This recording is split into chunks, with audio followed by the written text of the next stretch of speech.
It was a quiet Wednesday afternoon in Ibadan, a city alive with the hum of commerce, the chatter of traders, and the distant scent of suya mingling with the warm, dusty air.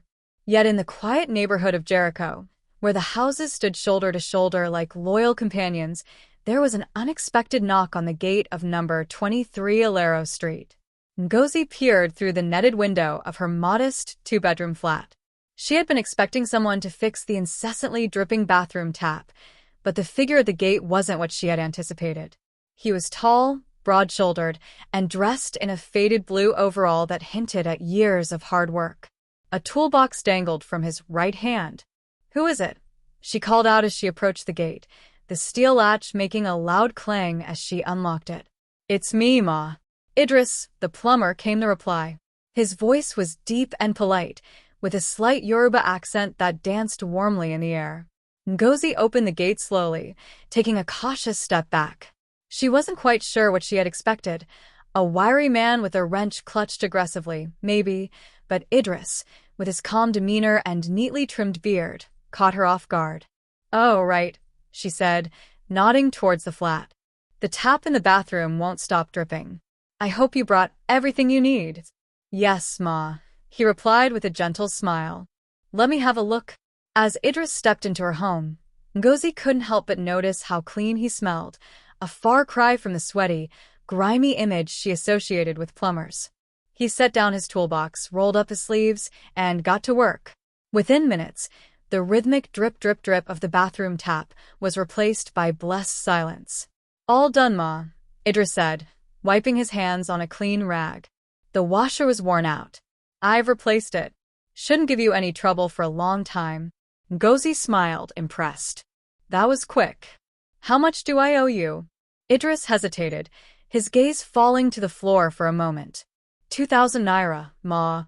She frowned, not because of the price, it was reasonable, but because of the way he said it, as though he were afraid she might argue. "Here," she said, handing him the money. "You did a good job." He accepted it with a nod, mumbling a soft, "Thank you, Ma." But just as he was turning to leave, Ngozi blurted out, "Wait, do you drink tea?" Idris looked at her, startled. "Tea?" "Yes," she said, suddenly embarrassed.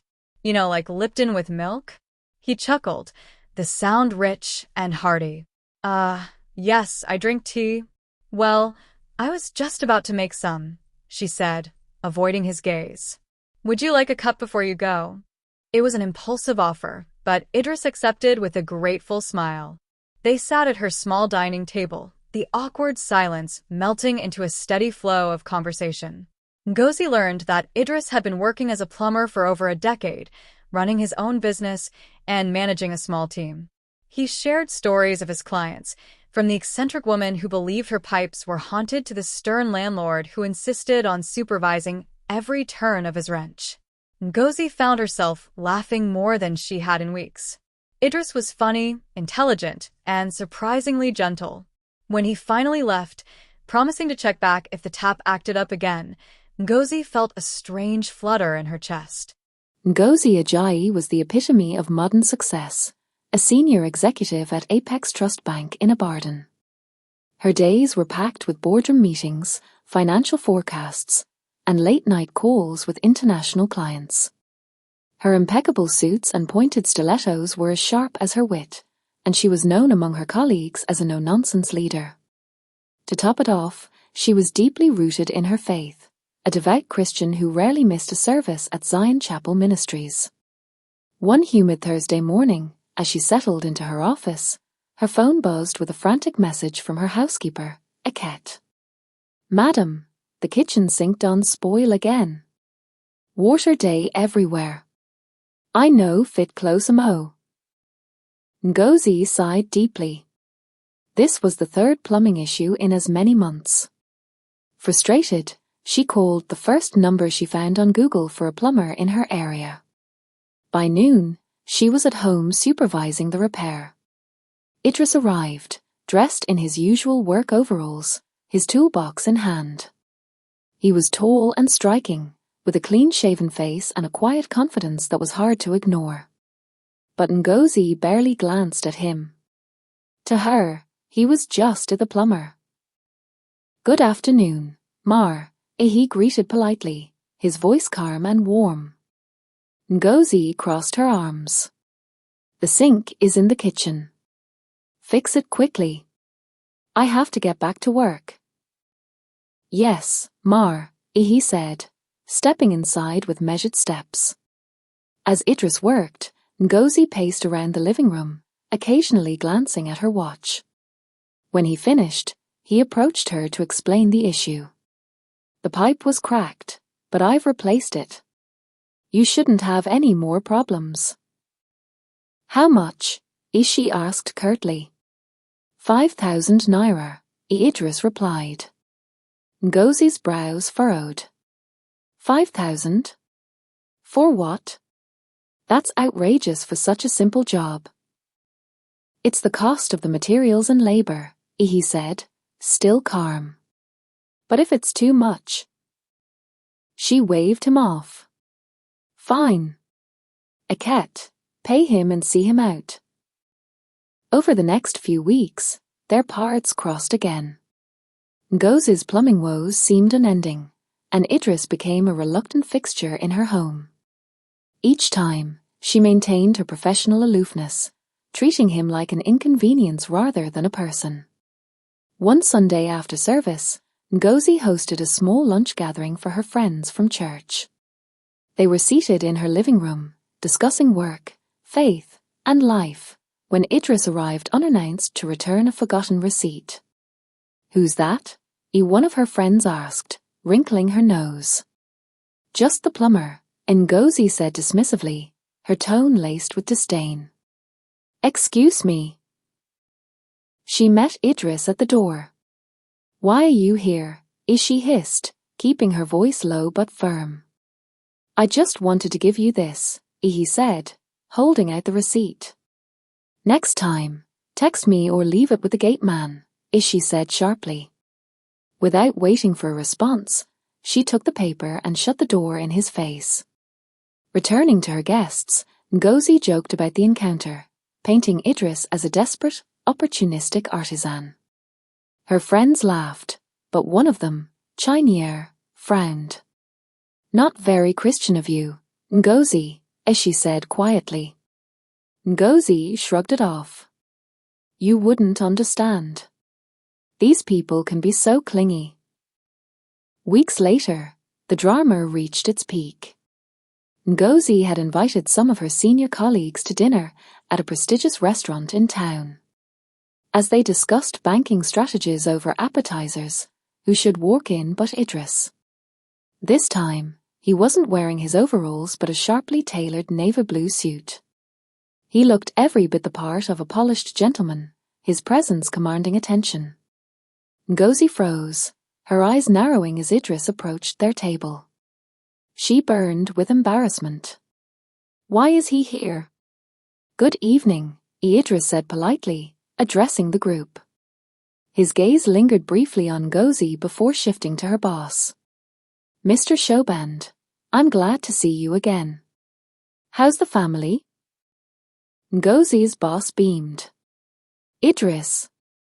What a surprise. Please, join us." Ngozi's mouth fell open as Idris took a seat. Over the next hour, her assumptions unraveled.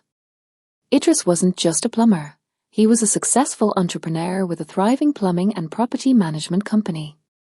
He had worked on several projects for Apex Trust Bank, earning respect for his professionalism and business acumen. A final blow came when Mr. Shoband said, "You know, Ngozi, Idris is one of the most reliable people we work with. And such a devout Christian too. We've even partnered on some church projects." Ngozi's face flushed with shame. Christian? She had assumed, based on his name and nothing more, that Idris was a Muslim. She excused herself and fled to the restroom, her mind spinning. The days that followed were a whirlwind of regret and introspection. Idris's quiet dignity in the face of her behavior haunted her. She avoided him, but fate seemed determined to throw them together. One afternoon, she received a call from her church pastor. Ngozi, we're working on a community water project, and I hear Idris is the best man for the job. Can you help coordinate with him? Ngozi hesitated, but she knew she couldn't refuse. It was an opportunity to make amends, or at least try. Ngozi couldn't believe she was being forced to collaborate with Idris. Every time his name came up in a meeting about the church's water project, her annoyance flared. How could someone with his background play such a key role? To her, it felt like a deliberate attempt to undermine her professionalism. Their first meeting was at the church office. Idris arrived early, dressed sharply in a crisp white shirt and navy slacks. He greeted her with a polite nod, but she barely acknowledged him, keeping her eyes on the project documents spread across the table. We'll be drilling 2 boreholes, as she began curtly. One for the community centre and another for the school. The budget is tight, so there's no room for waste. I hope you'll stick to the plan. Idris raised a brow, his calm demeanour intact. I've reviewed the proposal. It's solid. But I noticed the equipment specified might not be durable enough for high usage at the school. I'd recommend upgrading the pumps. Ngozi cut him off. We don't need unnecessary upgrades. Just follow the plan, Idris. I know how people like you operate, always trying to squeeze more money out of every project. The room fell silent. Idris's jaw tightened, but he said nothing. Instead, he made a note in his notebook and nodded. As you wish, Ms. Ajayi. Their interactions continued to be strained. Every suggestion Idris made was met with resistance from Ngozi. She accused him of being a hypocrite, pretending to be a humble artisan while secretly living a lavish lifestyle. You walk around like you're just another plumber, but look at you, as she said one day during a heated discussion. The fancy clothes, the cars, the connections. It's all so pretentious. Why not just admit you enjoy showing off? Idris sighed, his patience wearing thin. Ngozi, I'm not pretending to be anything. My work is my passion, and I give glory to God for my success. If you'd look beyond your assumptions, you'd see that. But Ngozi wasn't convinced. To her, Idris's calm responses felt rehearsed, as though he were trying to maintain an image. The proposal. Despite the tension, the project progressed smoothly, thanks in large part to Idris's expertise. The boreholes were completed ahead of schedule, and the community praised the church for the initiative. After the dedication ceremony, Idris approached Ngozi in the church garden, his heart pounding. He had wrestled with the decision for weeks, but finally resolved to speak his mind. Ngozi, he began, his voice steady, I've admired your strength and dedication since the day we met. Despite our differences, I believe we could build something meaningful together. Will you marry me? Ngozi stared at him, utterly incredulous. Marry you? She repeated, her voice rising. Idris, have you lost your mind? I'm serious, Ngozi, he said, his eyes sincere. I see something special in you. Special? She snapped. After everything, you think I'd marry you? A man who pretends to be humble but lives like royalty? I don't trust you, Idris. You're nothing but a hypocrite. Her words stung, but Idris held his ground. You're judging me without truly knowing me, Ngozi. You see what you want to see. This conversation is over, as she said sharply, walking away. The pastor's intervention. The next Sunday, Pastor Ederbeo called Ngozi into his office after service. She entered, fuming. Pastor, if this is about the water project, it's finished. Idris and I don't need to interact anymore.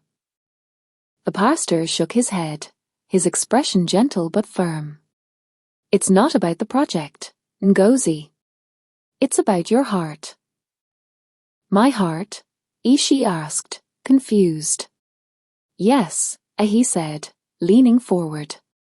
I've seen the way you treat Idris, and it's troubling. You've made assumptions about him based on his name, his work, and his success. But have you prayed about it? Have you sought God's guidance before passing judgment? Ngozi shifted uncomfortably in her seat. Pastor, with all due respect, Idris is complicated. He's not who he seems to be. The pastor smiled knowingly. Do you know Idris grew up in this church? His family has been members for decades. He's funded countless community projects anonymously, including the scholarships we award every year. And yes, Ngozi, he's a Christian, a man of deep faith. Ngozi's mouth fell open. He never said any of this. Because he doesn't need to, the pastor said. He's not seeking validation from you or anyone else. But I believe God brought him into your life for a reason. Don't let pride blind you to what he's doing. Ngozi left the pastor's office feeling a strange mix of indignation and confusion. Was she wrong about Idris? The pastor's words replayed in her mind, but her instincts refused to yield. He's too perfect, she thought. No one can be that humble, that successful, and that selfless. He must have an angle. Determined to uncover the truth about Idris, Ngozi began her own quiet investigation. Ngozi started with simple inquiries, asking discreet questions at church gatherings and among mutual acquaintances. To her annoyance, everyone seemed to have nothing but praise for Idris. He's a good man, one of the deacons said. He's done so much for this church and the community. Idris? That man is a blessing, said another. He even helped pay for my mother's surgery last year. Ngozi's frustration grew. Surely, there must be something he's hiding, she thought. Finally, she decided to visit Idris's office under the guise of discussing maintenance for the church. She hoped to catch him off guard or find some evidence that he wasn't as genuine as he seemed. When she arrived, she was surprised to find a bustling office with staff who spoke highly of their boss. Idris greeted her warmly, offering her a seat in his private office. I wasn't expecting you, he said, his tone neutral. What brings you here, Ngozi? She cleared her throat, masking her nervousness with a sharp tone. I thought it would be wise to discuss the long-term maintenance plan for the boreholes. Idris nodded, reaching for a folder. Of course. I've already drafted a proposal. But Ngozi wasn't listening. Her eyes wandered across his desk, where framed photos of smiling children and certificates of recognition adorned the walls. Everything about the space felt authentic, which only irritated her further. You know, she said abruptly, interrupting him, I still don't understand why you never mentioned your background. It feels calculated. Idris set the folder down and met her gaze. Calculated? Ngozi, I don't go around announcing my achievements because I don't believe they define me. My work speaks for itself. Or maybe it's because you enjoy keeping people guessing, she shot back. You act humble, but it's all just a facade. Idris leaned back in his chair, his calm exterior faltering for the first time. Ngozi, I've tried to be patient with you, but this is unfair. You've made up your mind about me without giving me a chance. That's because people like you always have an agenda, she said, her voice rising. And what about you? He countered, his voice firm but not unkind. You're so determined to find flaws in me that you refuse to look at your own. Why is that, Ngozi? His words hit her like a slap. She stood abruptly, her face flushed with anger. I don't need this, she said, grabbing her bag. Good day, Idris. Ngozi decided that if direct confrontation wouldn't work, she would dig deeper. She hired a private investigator, a decision she justified as necessary to protect the church from potential scandal. The investigator's findings, however, only deepened her frustration. Idris's records were clean. His business dealings were above board, his charitable contributions numerous. He had no hidden debts, no skeletons in his closet. The final report included a detail that struck her like a thunderbolt. Idris had been quietly supporting the orphanage she herself donated to every Christmas, covering expenses she never could have imagined. Why didn't he ever mention this? She thought, her anger morphing into a confusing mix of guilt and admiration. One evening, Ngozi attended a gala organized by the church to celebrate the success of the borehole project. She arrived late, hoping to avoid Idris, but found herself seated at the same table as him. Throughout the evening, Idris was his usual composed self, engaging with everyone warmly. But Ngozi's simmering frustration finally boiled over during the pastor's speech. "And we owe a special thanks to Mr. Idris Balogun," Pastor Adebayo said, whose tireless efforts and generosity made this project possible. "Idris, please stand." As the room erupted in applause, Ngozi stood as well. "I have something to say," she announced, her voice cutting through the noise. The room fell silent. Idris, visibly surprised, gestured for her to continue. "Idris has been hailed as a hero, but don't you all think it's strange?" she said, her tone sharp. "A man with so much success, wealth, and humility? It's too perfect. Maybe we should ask why he's really here." Gasps rippled through the crowd. Idris's face darkened, but he remained silent. Pastor Adebayo stepped forward, his expression a mix of shock and disappointment. "Ngozi, this is neither the time nor the place." "No, Pastor," Idris interrupted, his voice steady but laced with hurt. "Let her finish." Ngozi faltered, the weight of her own words sinking in as she met his gaze. For the first time, she saw something she hadn't noticed before: pain. The tension in the room was palpable as Idris stood silently, his calm demeanor a fragile mask for the hurt in his eyes. Ngozi's outburst had cast an awkward shadow over what should have been a joyous celebration. Pastor Adebayo opened his mouth to defuse the situation, but before he could speak, a voice rang out from the back of the hall. Well, Idris Balogun. Still the saint, aren't you?" All heads turned to see a man stride toward the front of the room. He was tall and broad-shouldered, dressed in an expensive but slightly disheveled suit. His voice carried a tone of mockery, and his smirk suggested he was enjoying the chaos. Idris's expression hardened as recognition flickered across his face. "Deo," he said, his voice low and steady. The man stopped a few feet away, his smirk widening. "I couldn't resist. It's been years, but look at you now, beloved by the community, praised by pastors. Funny how life turns out, isn't it?" Ngozi, still standing, looked between Idris and the stranger, her confusion mounting. "Who is this?" she asked, her voice sharp. Deo turned to her, his eyes twinkling with mischief. "Oh, you don't know? I'm Deo Alade, Idris's former business partner, or, as some might say, his victim." Gasps rippled through the crowd. Pastor Adebayo frowned. "This isn't the time for baseless accusations," he said firmly. "Oh, it's not baseless," Deo countered.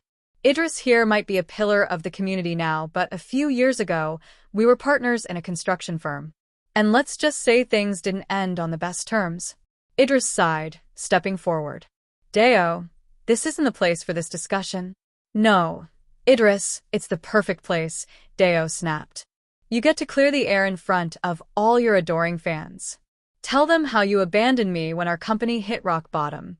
How you walked away with a fortune while I was left to clean up the mess." The room buzzed with whispers. Idris closed his eyes briefly, then turned to the crowd. "It's true that Deo and I were business partners," he said, his voice calm but firm. "And it's also true that our company faced challenges. But I didn't abandon him. When the business failed, I used my personal funds to settle our debts. I even offered him support to start over, but he refused." "That's a lie," Deo shouted, his face red with anger. "You took the easy way out, Idris. You always had connections, people to bail you out. And now you're pretending to be some saint." "Enough," Pastor Adebayo said, his voice booming. "This is not the forum for airing grievances. Deo, if you have issues with Idris, handle them privately." Deo scoffed, turning to leave. But before he walked away, he glanced back at Ngozi. "If I were you, I'd think twice before trusting this man. The crowd dispersed reluctantly, murmuring among themselves. Ngozi remained rooted to the spot, her mind racing. Had she been right all along? Was Idris hiding something? Or was this Deo simply a bitter man trying to tarnish a good reputation? Idris approached her, his face a mask of weariness. Ngozi, I'm sorry you had to see that. Deo has his version of the story, but I don't owe him, or anyone else, an explanation tonight. Ngozi crossed her arms, her defenses rising again. Don't you? He painted a very different picture of you, Idris. And frankly, I'm starting to wonder if I was right about you all along. Idris's jaw tightened, but he nodded. You're free to believe whatever you want. But if you're interested in the truth, I'm willing to share it. On one condition. Ngozi frowned. What condition? That you come to my church this Sunday, he said simply. She blinked, caught off guard. Your church? Yes, he said. I think it's time you see who I really am, not through assumptions or accusations, but through my faith. Ngozi hesitated. Part of her wanted to refuse, to walk away and leave Idris to his carefully curated world. But another part, the part nagged by the pastor's earlier words, knew she needed answers. Fine, she said at last. But this doesn't mean I trust you. Idris smiled faintly. Understood. That Sunday, Ngozi arrived at a modest but vibrant church on the outskirts of town. The congregation was warm and welcoming, and the service was lively. To her surprise, Idris was deeply involved, leading prayers and assisting with the choir. After the service, an elderly woman approached her. You must be Ngozi, she said, her eyes twinkling. Idris told me you'd be visiting today. Ngozi managed a polite smile. Yes. And you are? His mother, the woman said proudly. Ngozi's eyes widened. Oh. It's a pleasure to meet you. The woman chuckled. Idris has a good heart, my dear. He's not perfect, but everything he does is rooted in his faith and love for others. I hope you'll see that in time. As the woman walked away, Ngozi felt a pang of guilt. Maybe she had been too quick to judge Idris. But then again, what about Deo's accusations? Ngozi wasn't sure what to expect when Idris called her that evening. His voice was calm but firm, asking her to meet him at his office. She hesitated but eventually agreed, curiosity and a nagging sense of guilt urging her forward. When she arrived, Idris was seated at his desk, his face thoughtful but somber. He gestured to a chair across from him. Thank you for coming, he said. I'm only here because I need answers, she replied, folding her arms. You deserve them, Idris said, leaning forward. But I need you to listen without judgment, Ngozi. Can you do that? She nodded reluctantly. Idris took a deep breath and began.